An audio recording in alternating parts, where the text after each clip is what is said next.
The big issues for the U.S., around the world, and here in the country from the perspective of Ohio's junior senator. Ahead on Face the State. 1 year after taking office, Ohio Senator Jon Husted sits down for a one-on-one interview. We discuss acquiring Greenland, ICE actions in the U.S., the healthcare debate in the Senate, and how his first year has gone. Also, the mission of the Ohio Department of Development. It provides billions in funding to help communities, businesses, and individuals. Department Director Lydia Mihalik joins me to explain how it carries out that mission to empower communities to succeed. Plus, helping Ohio kids focus on learning by bringing their eyesight into focus. A new program to help the youngest students see clearly. Governor DeWine rolls out Ohio See.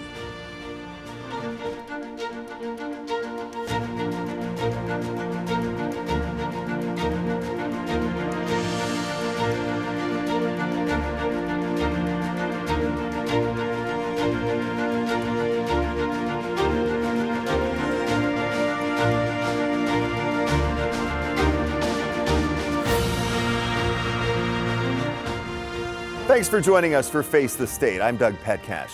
January 21st marked the one-year anniversary of Ohio Senator Jon Husted being sworn into the U.S. Senate. Governor DeWine appointed him to take the seat of now Vice President J.D. Vance. On that anniversary, Senator Husted came to the 10 TV studio for a wide-ranging interview on world events and big issues playing out inside our country. We talked about ICE operations and protests against them, Senate negotiations over extending Affordable Care Act subsidies as a government shutdown deadline approaches. Also, his Upward Mobility Act to end the so-called benefit cliff, that is, and all the talk about the U.S. acquiring Greenland. That's where we started. In a speech at the World Economic Forum in Switzerland this week, President Trump said he would not use military force to acquire Greenland. The president later announced, after meeting with the NATO Secretary General, that they reached a framework of a future deal. A NATO spokesperson said the framework would focus on collective allied efforts for security in the Arctic. I talked with Senator Husted before that framework was announced about the idea of the U.S. acquiring Greenland. He said diplomatic conversations are needed. I'm not going to interject my thoughts of how those negotiations go yet. There are a lot of strategic assets in Greenland, rare earth and other things that are very valuable. And so there may be a deal to be had, but the bottom line is let's negotiate with our allies. Let's do something that's in the security interest of all of freedom-loving people. And speaking of allies and NATO, do you have concerns about how this issue may impact U.S. relations with NATO and our allies? Well, I always have concerns because you need friends in the world, and I believe that the rhetoric is starting to move in the right direction. The president negotiates tougher and uses different terms than a lot of other leaders are accustomed to, but I believe that we're moving in the right direction. That America's interests will be represented, but not at the expense of our allies. This week, there were nationwide protests and the Free America Walkout protests around the country over the Trump administration policies, particularly on immigration and particularly after what happened in Minneapolis. Are senators listening to the protesters, or do you think that these ICE operations should continue the way they are in the U.S.? Well, I was at the border recently, and I can tell you that in talking to Border Control officials, they will say that there were between 11 and 15 million people that came into this country, and many of them were not properly vetted. So we have criminals roaming around our streets. They're not raising their hands and stepping forward. And in states like Minnesota and cities like Minneapolis, they're protecting the worst of the worst. 212 people are on that worst of the worst list: murderers, rapists, drug dealers, who have been apprehended in Minnesota during these ICE operations. We need officials, governors, mayors, to cooperate so that we don't have chaos, that we can go get the people who are here committing crimes, doing things illegally, and ICE has the responsibility to do that. If you don't like what ICE is doing, you're free to protest, use your First Amendment rights, to appear in court if you think somebody has been illegally detained, but you can't interrupt ICE law enforcement operations. That's when tragic things can happen. We don't need that. Let's obey the rule of law. Let's enforce the rule of law. If we can all agree to that, everything will go just fine. We hear reports of ICE agents going up to random people and asking for papers and proof of citizenship. Do you think that should be happening? Look, you can come up with an incident that did not go well with ICE, and I understand that. When you're doing a massive law enforcement operation, it does not go. Every incident does not go smoothly. But let's also be clear that there are agitators who are being paid to interrupt ICE operations, to agitate them. ICE agents have been attacked by civilians and people who are in this country illegally. That is wrong. They are conducting a legitimate law enforcement operation, and instead of obstructing them, Minnesota officials should cooperate and help get these bad guys off the street because they're out there. They're terrorizing neighborhoods, and look, these are people who've committed murders, who are dealing drugs, who've committed sex offenses against children. They need to be apprehended, and when people are obstructing that, they're obstructing justice. Another big issue, of course, is the ongoing negotiations in the Senate over the Affordable Care Act tax credits as we get closer to what could be the next government shutdown deadline. How are negotiations going? Is there going to be a deal, do you believe? Well, there are a lot of negotiations going on to pass appropriations bills to keep the government funded, and all those are going very well. We've passed many of them, and we expect to pass some more next week to avoid that. I have sponsored legislation to extend the premium tax credits. It was blocked by Tammy Baldwin of Wisconsin, a Democrat. I want to see them extended, but I also want to see the fraud stopped. There are between $20 and $27 billion in fraud from the premium tax credits of people being signed up, the money going to the insurance companies, and them keeping the money and it happening fraudulently. So this is what we need to do. Extend them, eliminate the fraud, cap them so that we're not subsidizing the healthcare premiums of millionaires, and then let the money go to the individuals and not to the insurance companies. That's the framework for getting something done. I hope it can get passed. But remember this, Obamacare doesn't work. What it's allowed is for massive consolidation in the healthcare insurance industry among healthcare providers, and now many Ohioans are left without any options other than one premium or one insurance company that charges them more than they can afford. That has to end. It has to be reformed. Healthcare is driving inflation in this country, and we need to fix more than just the issue of premium tax credits. Do you think something can get done in the next week and a half or so? I will continue to work on it. Like I said, I sponsored legislation to do everything that I just mentioned, and the Democrats blocked it. One of the big things that you've talked about recently is the Upward Mobility Act. And you talk about it, how right now the benefits cliff disincentivizes people from working. So what would your bill do? So this is one of the reasons I took the appointment to the U.S. Senate, because right now our poverty system is a trap. People who are on public assistance get trapped there. Why? Because they confront something called the benefit cliff. And what happens is that you may be a mom with 2 kids, you're working 20 hours a week, you make $17 an hour, but then you make $18 an hour, and you lose $5,000 worth of benefits when you only make maybe $1,000 more in earnings. And so what do? You don't take the bonus, you don't take the raise, you don't take the extra hours. It's a trap, and it's called the benefits cliff. I want to eliminate that. I want to help people work more, work longer hours, get pay raises, and then see their benefits gradually reduced as they get out of poverty and move towards self-sufficiency in the middle class, rather than just being abruptly ended. You're putting it forward as a pilot program in 5 states. Would Ohio be one of those? I've already talked to Governor DeWine. Ohio's ready to sign up and be one of the 5 states. But I'm hopeful that you're going to have more governors from across the country say, hey, we want to do this, and we might expand it to a bigger group. So, Senator, this week marked your 1-year anniversary of being officially sworn into the Senate. How would you assess the first year? Well, when I got there, I didn't have an email address or a telephone number, because we just got kind of dropped in. We were appointed right in the middle of the Senate's work, and so we quickly assembled a great team. We have responded to 400,000 letters.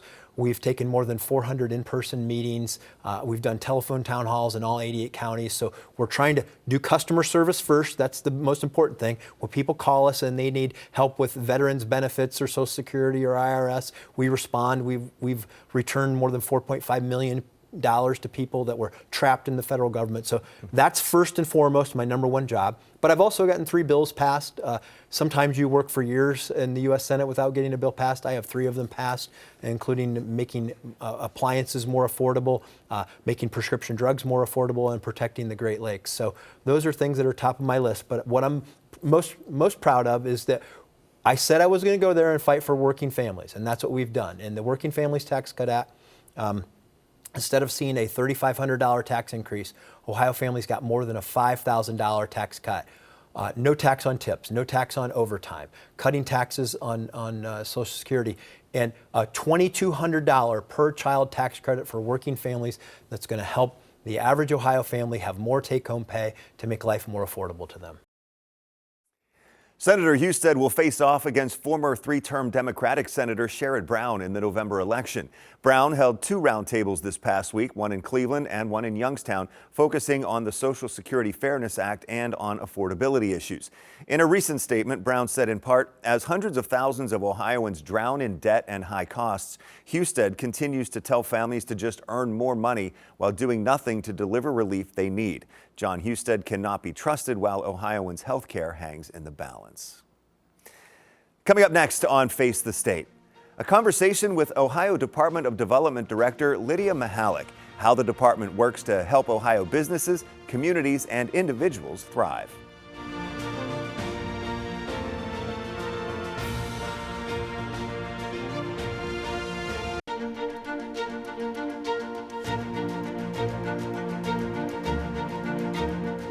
Empowering communities to succeed. That's the mission statement of the Ohio Department of Development. The department focuses on economic and community development across Ohio, as well as promoting and showcasing our state as a place for tourists to explore and enjoy. And the department carries out its mission in part by providing a lot of funding for projects and programs around the state. A spokesman tells me the total for grants, loans, and incentives or credits provided is roughly $1.5 billion in 2025 alone. Some recent examples include those on your screen. $100 million in loans to support home construction in rural communities. $11 million for community development and improvement projects in 51 communities. $21 million in grants to 29 communities to improve housing and provide home ownership and rental assistance for low and moderate income families. And nearly $19 million in grants to combat homelessness across the state. Joining me now to discuss the mission of the Department of Development is Department Director Lydia Mihalik. She has held this position now for 7 years, since day one of the DeWine administration. Director Mihalik, thank you for being here. Oh, you're welcome. Thank you so much for having me. You're so welcome. So first of all, just how do you view the mission of the Department of Development? So ultimately, what we've been doing under the DeWine administration for the last 7 years, and will continue on, running through the tape for 2026, has been literally investing in places, investing in people and in businesses to create an environment that's conducive for private sector and investment. This is a model that I utilized when I was mayor up in Findlay in Northwest Ohio. The Findlay formula? That's right. And so it's something that has worked, and we're seeing it work in areas all around the state, in fact, in all 88 counties. What do you mean by that? Is it like communities building themselves up with help? Is it? Yeah, so a long time ago, someone told me that why would anyone want to invest in a community that wasn't willing to invest in itself? And so we've been coming alongside locals and being helpful in creating that environment, again, that's conducive for investment, whether that's helping with necessary infrastructure, clearing blighted areas or brownfields, doing the things that are necessary to kind of build the building blocks so that private sector, jobs, investment dollars, and a better quality of life for areas all around the state. I mentioned $1.5 billion roughly in 2025 alone in grants, loans, incentives, billions more, of course, over the 7 years that you've been director. Where does that money come from? Is this tax money being put to good use? Well, it absolutely is. And we take that responsibility at the Department of Development very, very seriously. And some of the dollars come from the feds, of course, during the pandemic, which is something we don't really like to talk a lot about. Most of us have PTSD from it. We had a lot of dollars that came in to the state to be able to help businesses and people and communities recuperate really from just a really tragic situation. So billions of dollars from the Fed, but we've also, done really well economically in the state of Ohio the last several years, and we've put one-time dollars that we've gotten or earned over the last, several years to good use. So putting things in the ground to help communities do great things. And so where does the department focus its efforts? Is it on large cities? Is it on small communities? Is it a mix? And do you try to hit the whole state? Yeah, well, Doug, it's everywhere. And it's the big booming cities that we have, the Columbuses, the Clevelands, the Cincinnatis, the middle market towns, Akron, Canton, Lima, and the small rural areas as well. And so, we have been focused very intentionally on doing investments all throughout the state of Ohio. So a lot of people hear in the news that there's a lot of investment happening in Columbus, but we're doing just as much investment in areas like Appalachia. So in Ross County, in Chillicothe, we have recently a $35 million investment to help them redo the center there of Chillicothe, Yaktangi Park. Meaning what, redo? So they had an old park with some really historic buildings that they didn't have the investment, they didn't have the funding to be able to refurbish and make a nice center for commerce and activity and to attract visitors to the town as well. And so we've been helping communities like Chillicothe do really big things, and I can't wait to see these projects when they're finished. And then also the department does focus on tourism. We do. So what is the focus on tourism that you're really working on? Yeah, well, look, the governor has said since he took office in 2019 that he wants everyone to enjoy Ohio just as much as we do. And so we were focused a lot on markets just outside of the state of Ohio, places like Indianapolis, in Buffalo, in Detroit. You're talking about promoting the state too. Then. Yes. And so, well, hey, we see the promotions from other states. We too, do. so we there's do. competition. Trust me, the governor lets me know when he sees someplace like New Jersey, promoting, or Kentucky. So we've done a lot to make sure that Ohio is front and center, and whether that's front and center for a great place to do business. So we've been attracting businesses from the coasts to Ohio, a great place to live and to learn, but also to visit and to have fun. And so we've actually seen an increase in visits due to the marketing efforts of our Tourism Ohio group, and we're really excited about what the future holds. Some of the efforts I've seen is, you'll talk about, like, put out a list of the Christmas light displays and the different types of maps that are maybe a theme. Yeah. Is that important? Yeah, it is. So, trails are a really big deal. And there are people who like to do they're foodies, they like the donut trail. There are people that really enjoy the ice cream trail. The donut trail and ice cream trail. I have to write this down. I know. Well, you can go to ohio.org to learn more. And so we put these trails together. They're things that you can do whether in a day or maybe over a weekend. And you can see in all of the great things that Ohio has to offer. Does the department also have a hand in workforce development? We absolutely do. We hear a lot about that from the state. Yeah, no, we absolutely do. Workforce development has been key from day one. We've put together a lot of programs to help people skill up and make sure that they're ready for those jobs that we're bringing for not only today but tomorrow. And a lot of that training and skills development can be done at no cost. And so that's an important investment from our perspective. It's not just young people, but it's adults who are maybe going into a new industry. And so we want to be supportive of that effort. And you have an initiative for minority-owned businesses. We do. We absolutely do. We have a minority business development division, and it helps our women-owned businesses, our minority-owned businesses do great things all around the state. That we give them access to capital, which is still really hard today in this environment. But we also help with business counseling, helping with business plans and getting them connected to the right people so that they can live their version of the American dream. Anyone who's thinking about starting a business or has a business that needs some help, how do they find it? You got to go to development.ohio.gov. All right. So one more year left in Governor DeWine's administration. We know he's term limited, so he can't run again. You'll be part of that 8th year too. What's the focus in 2026? The focus in 2026 is making good on all of the things that we said we were going to do from the beginning in 2019. So whether that's infrastructure projects that need to get finished, because we still have a lot out there, whether it's brownfield cleanups that need to get done, whether it's expanding high-speed internet access to people all around the state, these are all things that we said we would do, and it's really incumbent upon us to not slow down at all. We got to run through the tape. Yeah, that broadband effort is, how important is that in connecting the whole state? So what we found, during the pandemic was that a lot of people didn't have access to high-speed internet to be able to work from home or to learn from home or to even do a doctor's visit virtually. And so we know now that it's an important aspect of infrastructure that needs to be in every corner of our state. We can't have some areas that are benefiting while others are falling behind. And so broadband has been a really top priority for us in the administration. Well, we'll be following what happens with the department, the new developments out of the Department of Development. Director Mihalik, thank you so much for being here today. You're welcome, Doug. Thank you very much. You're very welcome. Well, still ahead on Face the State, a new effort to help Ohio kids see clearly. The governor launched the Ohio See program, how it will take eye care right to kids in school.